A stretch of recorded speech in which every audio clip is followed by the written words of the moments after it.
हाय, मैं मनीष मेहता और इस वीडियो में मैं बताऊंगा किरचॉफ्स लॉ ऑफ करंट।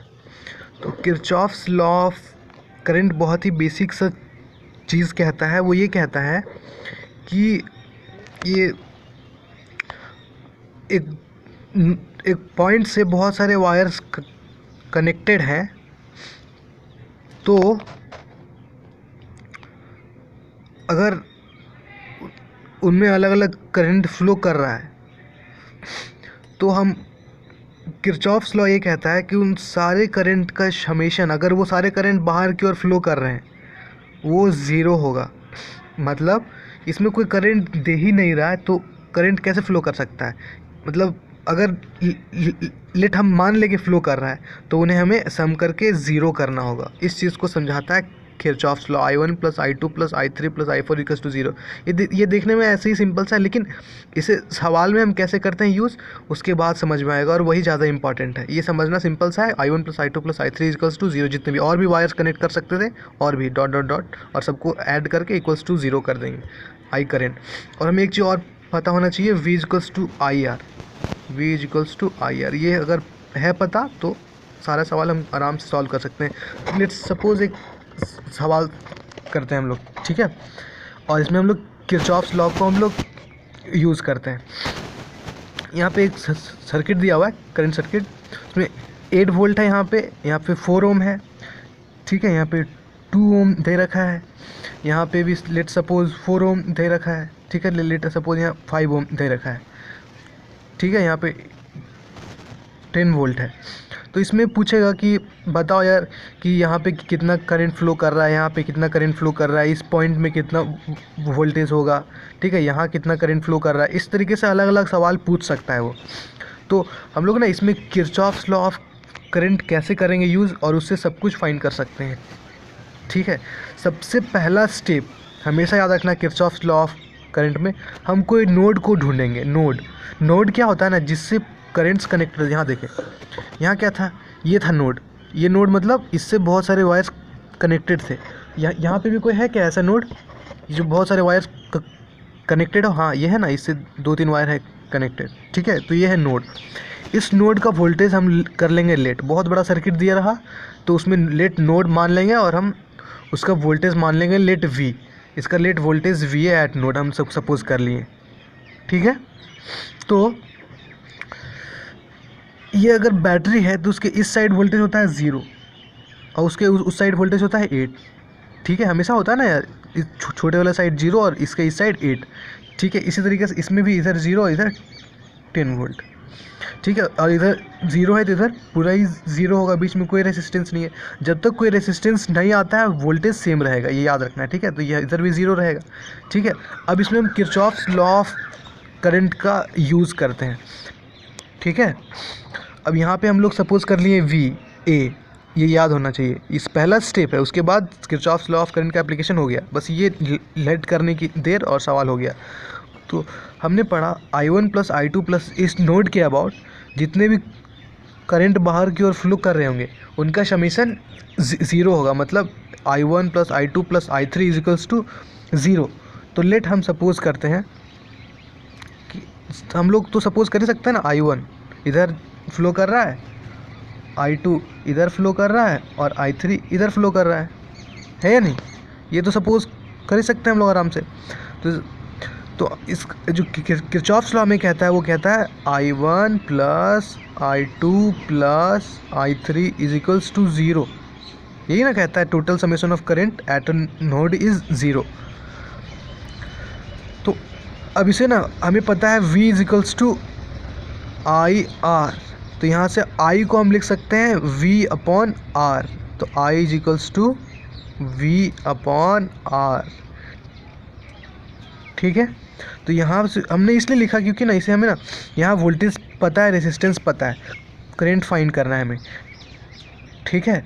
तो सबसे पहले हमारा एम है कि VA फाइंड करें, और हम लोग VA फाइंड कर लिए तो सारे ब्रांचेस में हम करंट आराम से फाइंड कर सकते हैं। वो कैसे हम लोग देखेंगे अभी। तो सबसे पहले I1 लिखेंगे ना, तो इसके अबाउट का वोल्टेज, तो VA माइनस इस रेसिस्टेंस के अबाउट वोल्टेज कितना होगा, VA - 8 लिखेंगे। VA, क्योंकि इसका वोल्टेज माइनस यहाँ का वोल्टेज जो है 8 अपन यहाँ का रेजिस्टेंस जो है 4 प्लस इसके अबाउट का voltage VA minus 0 upon resistance 2 plus इसका VA माइनस 10 अपॉन इसका रेजिस्टेंस जो है यहाँ पे 5। ठीक है, तो यहाँ पे हमें ये चीज़ इक्वल्स टू ज़ीरो, हाँ इक्वल्स टू ज़ीरो। तो ये इक्वेशन आ गया जिसमें ना सिर्फ VA है दिखाई दे रहा है हमें। तो इस VA को आराम से सॉल्व कर सकते हैं कि इक्वेशन है यार, LCM लेंगे और आराम से हम सॉल्व कर लेंगे।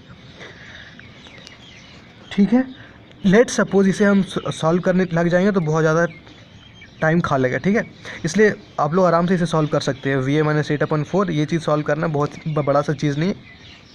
LCM लेंगे, नीचे को उधर सब्ट्रैक्ट कर मतलब मल्टीप्लाई कर देंगे और जो भी आ जाएगा VA का वैल्यू, लेट सपोज इसको सॉल्व करने के बाद कुछ आ गया, सर्टन वैल्यू आ गया।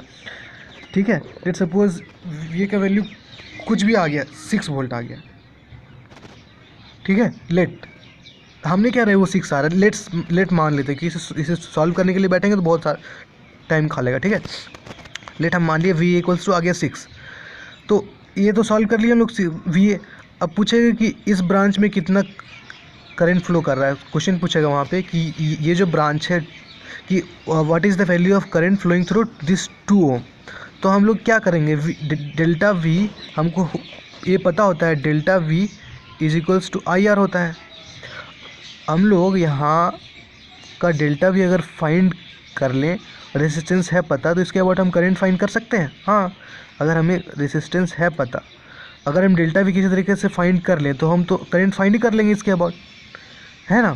तो अगर डेल्टा V को हम लोग लिखते हैं VA माइनस इसके अबाउट का वोल्टेज, तो यहाँ का V माइनस यहाँ का V, तो VA माइनस 0। तो हम लिखेंगे VA जो आ चुका है 6 माइनस क्या आ गया 0 is equals to I into R क्या है 2, है ना। तो यहाँ से आ गया I इज इक्वल्स टू 3, है ना, यहाँ से 2 3 6, I इक्वल्स टू -3 है, नहीं सॉरी +3। और अगर -3 आता मतलब उसका डायरेक्शन उल्टा होता है। I इक्वल्स टू -3 मतलब कुछ नहीं होता, मतलब होता है उसका डायरेक्शन उल्टा है। ठीक है, यहाँ से हम करंट फाइंड कर सकते हैं। मतलब बेसिकली मैं ये समझाना चाह रहा था कि कोई भी सवाल दिया रहे तो उसमें नोड फाइंड करेंगे और नोड के अबाउट इस चीज़ का यूज़ करेंगे। इस चीज़ का यूज़ कैसे, इसके अबाउट V और R के टर्म में, V माइनस VA माइनस यहाँ का V upon R, V minus यहाँ का V upon R, V minus यहाँ का V अपन R। इस तरीके से यहाँ का V आ जाएगा। सबसे पहले एम रहेगा नोडल वोल्टेज फाइंड करेंगे, यहाँ का वोल्टेज फाइंड हो जाएगा, उसके बाद हम कहीं का भी करंट फाइंड कर सकते हैं। अब हम कोई बोलेगा यहाँ का करंट फाइंड करने के लिए, तो यहाँ भी सेम चीज़ हम लोग यूज़ करेंगे। हमें I equals to V upon R होता है पता, ठीक है, V इक्वल्स टू IR से। तो इसके अबाउट हम अगर V पता कर लिए, क्या है 6 - 10 जो भी आया 6 - 10 अपन R, ठीक है, अपन R जो है इसका 5 जो भी आएगा, इसमें पता चल रहा है कि उल्टे डायरेक्शन में फ्लो कर रहा है ऐसे। यहाँ पे करंट आ गया कुछ नेगेटिव, ठीक है, यहाँ करंट आ गया कुछ माइनस में, तो इसका मतलब हम लोग जो करंट का डायरेक्शन जो किए थे लेट, उसके जस्ट उल्टे डायरेक्शन में करंट फ्लो करने लग गया। ठीक है, पहला स्टेप हमेशा याद रखना है, नोड को फाइंड करेंगे, नोड का वोल्टेज मान लेंगे और हम नोडल वोल्टेज में ये किरचॉफ्स लॉ ऑफ करंट का यूज़ करेंगे। ठीक है, और उस सारे करंट्स का समीशन को 0 कर देंगे इस तरीके से जैसे मैंने किया, और वहाँ से V का वोल्टेज फाइंड कर लेंगे। उसके बाद हम कहीं का भी आराम से करंट फाइंड कर सकते हैं। ठीक है, अगर आपको वीडियो अच्छा लगा हो तो लाइक कीजिए, ज़रूर शेयर कीजिए और मेरे चैनल को सब्सक्राइब कीजिए। और भी मैं फर्दर वीडियोस इसमें हैं वो आप देखें ज़रूर से। Thank you.